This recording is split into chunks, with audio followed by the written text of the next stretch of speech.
Welcome, स्वागत, नमस्कार मेरे इस YouTube चैनल पर जिसका नाम है नॉलेज एंटरटेनमेंट। और अब तक तो आप मुझसे अच्छी तरह से परिचित हो ही चुके हैं क्योंकि आपने बहुत सी वीडियो मेरी देख ली हैं। और आजकल हम बहुत से अलग अलग टॉपिक पर बात कर रहे हैं, जिनमें से एक टॉपिक जो मैं पिछले काफी दिनों से लेकर चल रहा हूं वो है वैदिक मैथमेटिक्स। तो आज हम वैदिक मैथमेटिक्स की बात करेंगे। पिछली वीडियो में कुछ वीडियोज में हम देख रहे थे कि निखिलम नवतश्चरम मेथड द्वारा, निखिलम नवतश्चरम दस्ता जो मेथड है उसके द्वारा हमने मल्टीप्लिकेशन देखी थी। और अब हम देखेंगे उसी मेथड से डिवीजन यानी कि भाग कैसे दिया जाता है। पहले आपने एकाधिकन पूर्वेन भी देखा, उसके बाद आपने शेषाणी चरमेण अंकेन जो है वो भी, इसको भी समझा। और अब हमारे पास बारी है निखिलम नवतश्चरम दस्ता की। इस मेथड से हम डिवीजन कैसे करेंगे।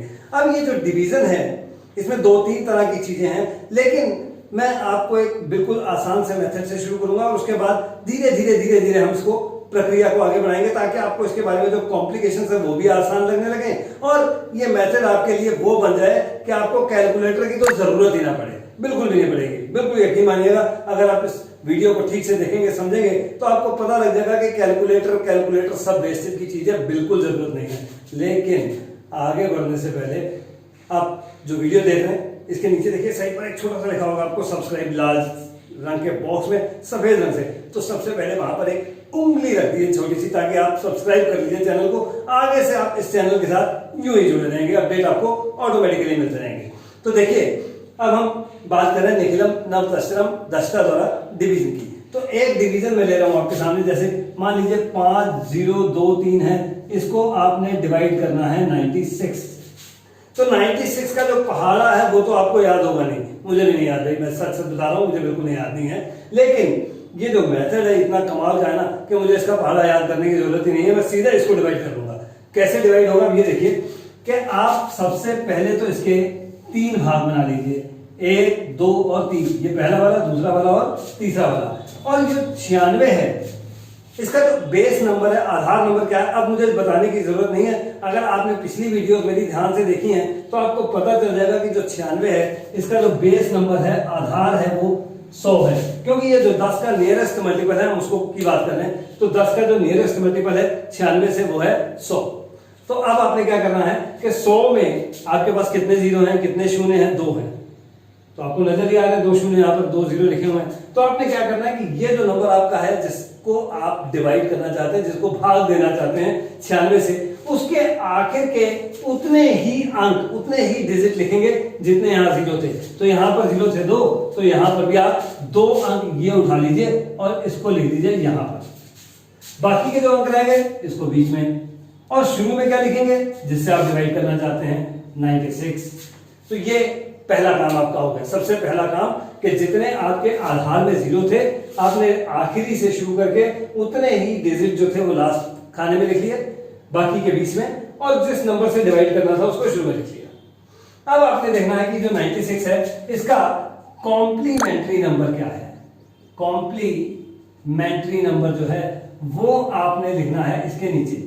कॉम्प्लीमेंट्री नंबर जिसको आप हिंदी में पूरक संख्या भी कह सकते हैं। तो पूरक संख्या या कॉम्प्लीमेंट्री नंबर का मतलब है कि ये जो संख्या है 96, ये अपने आधार से कितना कम है। तो ये 4 काम है, तो ठीक है लीजिए मैंने 4 लिख दिया यहाँ पर। लेकिन सिर्फ 4 लिखने से काम नहीं चलेगा, क्योंकि हमारे आधार में, बेस में 2 जीरो हैं। तो ये जो भी नंबर है इसमें 2 डिजिट होने जरूरी है। तो यहाँ पर तो एक ही डिजिट है, तो दूसरा डिजिट कहां से लाएंगे, बहुत आसान है, 1 जीरो लिख दीजिए पीछे, हो गए 2 डिजिट, काम खत्म। चलिए आगे चलते हैं। अब क्या करना है, नीचे मैंने एक लाइन यहाँ पर खींच दी है और इसके आगे अब चलते हैं क्या करना है। तो जो सबसे पहला अंक है बीच वाला, इसे तो आप जैसे का तैसे यहां पर लिख दीजिए। और अब इस 5 को 0 से मल्टीप्लाई करके लिखिए यहां पर, और फिर 5 को 4 से मल्टीप्लाई करके लिखेंगे आगे। लेकिन डिजिट एक ही चाहिए हमें, 2 डिजिट नहीं चाहिए। तो 5 को 0 से करेंगे तो फिर तो बड़े आसानी से 0 आ गया। लेकिन जब 5 को आप 4 से करेंगे तो यहां पर आपका 20 आ रहा है, तो 20 तो आपको चाहिए नहीं है। तो फिर क्या करेंगे, क्योंकि 20 तो 2 डिजिट का नंबर है, तो इसमें से आखिरी का डिजिट आप यूं ही रखेंगे और जो पहले का डिजिट है इसको यहां से उठाकर आप यहां पर ले आइए। ठीक है, ये काम तो हो गया आपका, बड़ा आसान काम था। ये 2 उठाया, यहां से यहां लिख दिया। पहला तो आप 5 लिख ही चुके थे, अब आप दूसरे वाले कॉलम को भी ऐड कर दीजिए। 0 + 0 + 2, यानी कि ये आ गया आपके पास 2। ठीक है। अब फिर वही काम कीजिए कि 2 को 0 से कीजिए मल्टीप्लाई और यहां पर लिख दीजिए, फिर 2 को 4 से कीजिए मल्टीप्लाई 4 से, और जो 8 आएगा उसको यहां पर लिख दीजिए। अब इनको भी जोड़ दीजिए, तो जोड़ेंगे तो ये 3 और 8 11 का आ गया 1 और 1 आ गया हासिल, 1 और 2 3 और ये अब 0 था, 3 और 0 3 ही रह गया। तो भाई काम तो खत्म हो चुका आपका। अगर आप 5023 को 96 से डिवाइड करेंगे, आप नॉर्मली इस तरह से डिवाइड करते हैं, ये आपका नॉर्मल प्रोसीजर है डिवीजन का, तो ये जो नंबर 52 है ये आपका क्वोशिएंट आ चुका है, और जो ये 31 है ये आपका रिमाइंडर भी आ चुका है। कितना आसान हो गया, कोई आपको 96 का पहाड़ा पढ़ने की जरूरत नहीं पड़ी, और ये 2 मिनटों में आपके सामने सारा का सारा हाल सामने। लेकिन हमेशा ऐसा नहीं होगा, कई बार क्या होगा कि जो यहां पर तो आपका जो शेष पर था, जो रिमाइंडर था वो 96 से कम था तो बड़े आराम से काम चल गया, लेकिन कभी कभी यहां पर ज्यादा भी हो जाएगा, तो जब ज्यादा होगा तो क्या करना है, चलिए उसकी भी बात करते हैं। कोई और एग्जांपल लेते हैं, हो सकता है कि उसमें इस तरह की समस्या आ जाए, और कोशिश करूंगा कि मैं जरूर आए, इसलिए मैं क्या करूंगा कि जो इस नंबर से डिवाइड करना है वो छोटा ले लूंगा, तो कोशिश ये होगी कि हमारा जो रिमाइंडर है वो बड़ा आ जाए। तो मैं ऐसा करता हूं कि 311 को डिवाइड करते हैं 8 से, देखिए क्या बनेगा। तो सबसे पहले तो 8 का जो बेस है वो है आपका 10, पहले 100 था अब 10 है, तो अब 10 है, इसलिए मैंने क्या कहा था कि इस नंबर का आपको लास्ट से आखिरी से शुरू होकर उतने ही डिजिट यहां पर लिखने जितने इसके आधार में 0 होंगे, और इसके आधार में 0 कितना है, 1 ही है, तो इसका सिर्फ आखिरी अंक जो 1 है वो तीसरे खाने में जाएगा, बाकी का जो 31 है वो आ गया आपका सेंटर में, और 8 आपका आ गया इस तरफ। अब उसके नीचे आ गई आपकी पूरक संख्या, तो लीजिए पहले मैंने इंग्लिश में लिखा था, अब मैं हिंदी में लिख देता हूं पूरक संख्या। तो अब आज की पूरक संख्या क्या है 10 के लिए, तो आपको पता है कितना काम है 10 से, आज 2 काम है, तो यहां पर 2 आ गया, और एक ही अंक लिखेंगे, अब 2 लिखने की जरूरत नहीं है, क्यों, क्योंकि आपके आधार में 1 ही 0 है, तो 1 ही डिजिट चाहिए हमें। तो काम शुरू कर देते हैं आगे का अपना। लीजिए इस 3 को तो मैंने पहले ऐसे ही लिख लिया, ये तो काम आसान था। अब इस 3 को 2 से किया गुणा, 3 को 2 से गुणा करेंगे 6, तो 6 मैंने यहां पर लिख लिया। अब इन दोनों को कर देंगे आप ऐड, ये आ गया 7, फिर 7 को इस 2 से करेंगे गुणा, तो क्या आ गया 14, तो 14 आ गया, तो फिर इन दोनों को अगर आप ऐड करेंगे तो 15 आ गया, और अब ये 15 जो है 8 से ज्यादा है, और रिमाइंडर आपको पता है 8 से ज्यादा आ नहीं सकता, तो फिर क्या करेंगे, तो फिर ये करेंगे कि जो इसका पहला अंक है उसे हम यहां पर ले जाएंगे पीछे और जोड़ देंगे, ये बन जाएगा 38। लेकिन ये ऐसे ही नहीं चला जाएगा, जब ये 1 को आप यहां पर लेकर गए तो इस 1 को इस 2 से गुणा करेंगे, और 1 को 2 से गुणा करके आ गया 2, वो यहां पर आ गया, और इन दोनों को ऐड करेंगे तो आ गया 7। तो लीजिए काम तो खत्म हो गया। अगर आप 311 को 8 से डिवाइड करेंगे तो आपका जो क्वोशिएंट है वो आ गया 38, और जो आपका रिमाइंडर है वो आ गया अब 7। तो लीजिए ये भी काम हो गया। अभी आप कहेंगे सर आपने छोटे छोटे नंबर ले लिए, 96 से कर दिया, 8 से कर दिया, अरे भाई कोई बड़ा एग्जाम्पल भी तो करके दिखाइए कि कहीं वहां पर ये सिस्टम चलेगा कि फेल हो जाएगा। बिल्कुल चलेगा, ये सिस्टम कहीं पर भी फेल नहीं होने वाला है। एक बड़ी सी एग्जाम्पल लेते हैं, चलिए 12,531 को डिवाइड करते हैं 996 से। अब ये 96 नहीं है, अब ये 996 है, काफी बड़ा नंबर है। तो यहां पर आपको एक बार फिर पता चल गया कि इसका जो आधार का नंबर है वो है आपका 1000। तो फिर जब 3 भाग आप बनाएंगे तो यहां 3 0 हैं, तो इसके 3 डिजिट उठाने पड़ेंगे आपको आखिरी में लिखने के लिए, 5 3 1, और जो बाकी का रह गया 12, ये आ गया सेंटर में दोबारा, और ये जो नंबर था 996 ये आ गया आपका शुरू में, और इसका जो पूरक अंक है 1000 के लिए वो क्या है 4 है। तो हमने 4 तो यहां पर लिखना नहीं है, क्यों नहीं लिखना है, क्योंकि यहां पर 3 0 हैं, 3 0 हैं तो डिजिट भी 3 चाहिए, तो 3 डिजिट कौन से होंगे 0 0 4।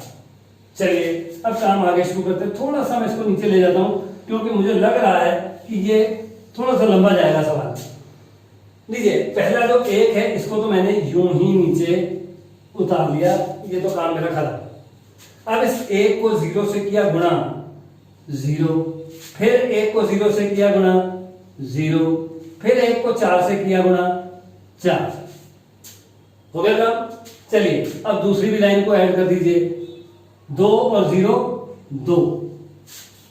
अब इस 2 के साथ भी वही काम करेंगे, 2 गुणा 0 0, 2 गुणा 0 0 और 2 गुणा 4 8। ये अब इनको फिर वही काम शुरू कर दीजिए, 5 0 0 को ऐड कीजिए तो ये आ गया आपका 5, ये आ गया आपका। और इधर 3 और 4 7 और उधर 1 और 8 9। तो फिर देख क्या रहे हैं, जवाब तो आ चुका है। अगर आप 12,531 को डिवाइड करेंगे 996 से तो आपका जो क्वोशिएंट है वो आ जाएगा आपके पास 12 और रिमाइंडर जो आना है वो आ जाएगा 579। ये भी जवाब आ गया। चलिए एक सवाल और करते हैं, देखते थोड़ा सा कि अगर हमारा जो पूरक अंक है वो आधार से थोड़ी सी दूर हो जाए तो क्या होगा। चलिए एक और एग्जांपल लेते हैं। मैं ऐसा करता हूं, मैंने पहले 12,531 लिखा था, मैं वही दोबारा लिख लेता हूं, लेकिन डिवाइड करते हैं इसको 89 यानी कि 89 से। तो देखते हैं 89 से कैसे डिवाइड होगा, फिर वही प्रोसेस चल पड़ेगा। अब तक तो आपको पता लग ही गया होगा भाई, इसका जो हमारा आधार नंबर है, बेस नंबर है वो 100 है और 100 में 2 0 है तो यहाँ पर 31 यहाँ पर आ जाएगा। बाकी का जो 125 है वो हमारा यहाँ आ गया और 89 आ गया हमारा शुरू में।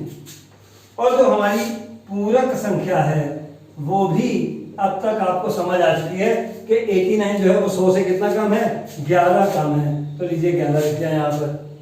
इसका मतलब आपको ये बात समझ आ गई कि यहाँ 89 की जगह 78 76 भी हो सकता था, 63 भी हो सकता था। तो उसी हिसाब से आपकी पूरा अंक आ जाएगा और कुछ नहीं होने वाला है यहाँ पर। अब चलिए आगे प्रोसेस को करते शुरू। तो ये पहले वाला 1 तो यूं ही आ गया आपका। अब 1 को 1 से कीजिए गुणा तो 1 और फिर 1 को 1 से कीजिए तो फिर 1। अब इन दोनों को दीजिए जोड़, 2 और 1 3।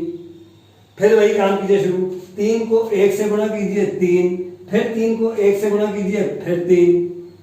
अब फिर इसको जोड़ लीजिए, 5 और 3 8 और 1 9, ये भी आ गया नीचे। फिर वही काम शुरू कीजिए, जब तक आप इस बीच वाले खाने में आपको ये काम करते रहना है। तो 9 को 1 से गुणा करेंगे 9 और फिर 9 को 1 से गुणा करेंगे फिर 9। तो फिर इसको जोड़ दीजिए, 1 और 9 आ गया 10 यानी कि 0 और 1 इसमें चला गया, कैरी हो गया। 1 और 3 4, 4 और 3 7, 7 और 9 16, ये आ गया। लेकिन अभी भी प्रॉब्लम वहीं पर है कि यहां पर जो हमारा 89 था इससे हम डिवाइड कर रहे थे तो रिमाइंडर हमारा इससे ज्यादा तो आना नहीं चाहिए, अब ज्यादा आ गया। लेकिन अब आपको पता है कि क्या करना है, अब आप इसमें गड़बड़ी नहीं कर सकते क्योंकि ये जो 1 है ये यहां से निकलकर यहां जाकर हो जाएगा प्लस, तो ये हो गया 140। और उधर भी क्या होगा कि जो 1 इधर निकल कर आया था इस 1 को आपने 11 से गुणा करना है तो वो आ गया 11 और उसको यहां पर जोड़ दीजिए तो आ गया 71।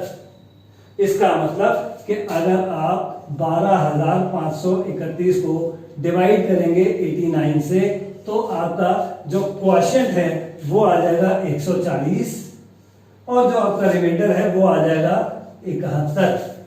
तो हो गया ना काम आसान। तो मुझे लग रहा है कि भाई वैदिक मैथमेटिक्स अब आपको अच्छा लगने लगा है और अब आप अगली वीडियोस का भी इंतजार करेंगे, डेफिनेटली करेंगे, क्योंकि वैदिक मैथमेटिक्स है ही ऐसा। भाई इतने बड़े बड़े कैलकुलेशन को इतना छोटा बना लें, आखिर कैलकुलेटर का काम खत्म हो रहा है, आपके जो कंपटीशन के एग्जाम्स उसमें आपका टाइम बच रहा है। भाई इसमें कौन सी आपके लिए तो बहुत अच्छी बात है। तो सब्सक्राइब तो आपने अब तक कर लिया होगा, नहीं किया तो दोबारा अभी भी वो लाल वाला आपको लाल बॉक्स में सब्सक्राइब सफेद रंग से लिखा हुआ नजर आ रहा है, अभी अभी कीजिए और जुड़े रहिए इस चैनल के साथ। अपडेट्स के लिए बेल आइकन को प्रेस कीजिए, नोटिफिकेशन कर लीजिए ताकि आपको आगे से भी नोटिफिकेशंस मिलते रहें, आप मेरे साथ जुड़े रहें। आप सभी का बहुत बहुत बहुत बहुत धन्यवाद।